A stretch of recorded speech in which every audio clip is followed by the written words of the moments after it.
Delighted to be with you once again for another opportunity for each of us and all of us to receive the information and the insight that we're going to need to level up our influence in the world. I see you game changer. I see your light. I see you salt. I see your shine, and I certainly see your sprinkle. Continue to do the things that you need to do to help people, help the world find their way through these dark times, and also to preserve us, oh God, from the decay that comes with living in times like these. So today I want to talk about the importance of us, or at least finding value in God's simple math.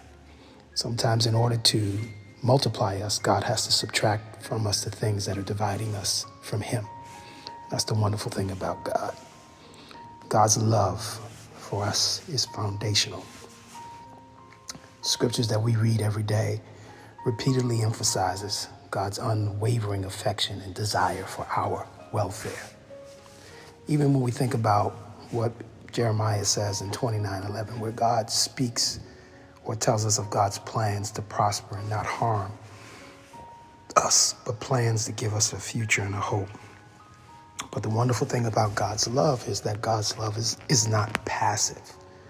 The love that God has for us is very active, it's very involved, it's very intentional, and it's always working toward our ultimate good, which is often more than we can imagine for ourselves.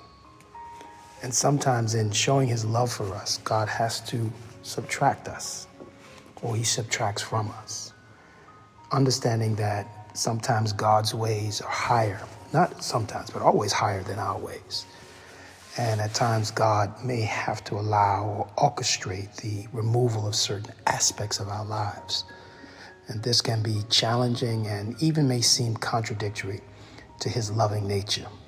But as we trust in the love of God for us, we know that it's not contrary to His loving nature, because we believe that God's subtractions are always purposeful and they're always rooted in love, because God, because He loves us, He is unconditionally committed to our growth and our betterment.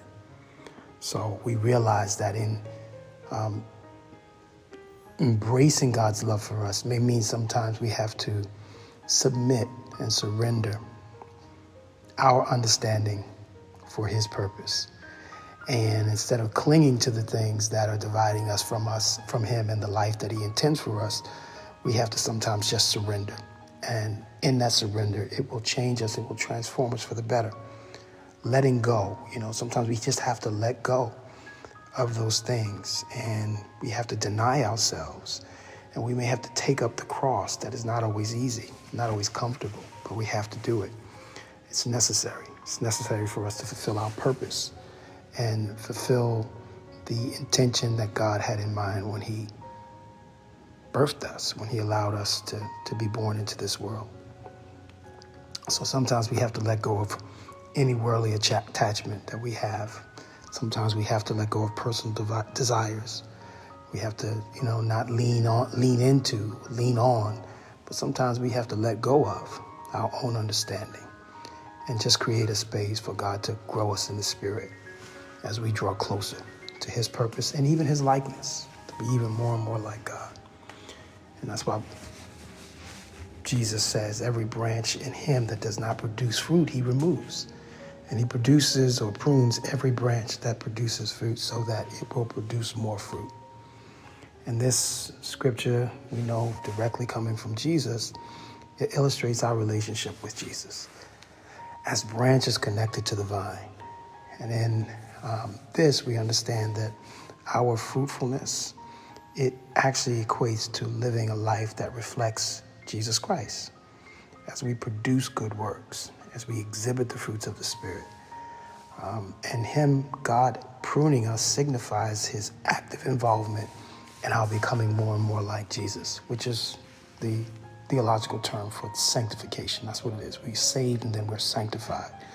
We'll become more and more like Him. And sometimes He has to prune us. He has to cut away certain aspects of our lives, certain aspects of our personalities, so that we can become more and more like Jesus. He's cutting, He's snipping, He's trimming these things because He's really grooming us for our assignments. And He refines us. And he sometimes does it through trials and discipline. And he does all of that to ensure that we are fruitful, that we are prosperous, that we are successful, that we don't wither, but that everything that we do in his name and for his glory will prosper. And even when we're on the right track, when we're doing everything right, God continues to refine us. He continues to prune us because he wants us to have an even richer and more abundant life. He wants to take us from bearing many to bearing much. He wants to take us from being good to becoming even greater. And that's the type of God we serve. Always about constant growth. So I want to emphasize today God's profound love, his active role in our becoming more and more like Christ, sanctification, and the purpose behind both the challenges and the blessings that we encounter. And the overarching message is this one of trust, surrender, and hope in God's perfect design for our spiritual journeys. So, remember what I said. He wants more for those he loves.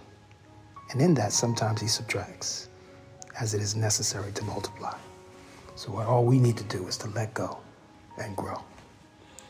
So I want you to go in love, go in peace, go in joy, and let God get some glory out of your amazing life. Till next time.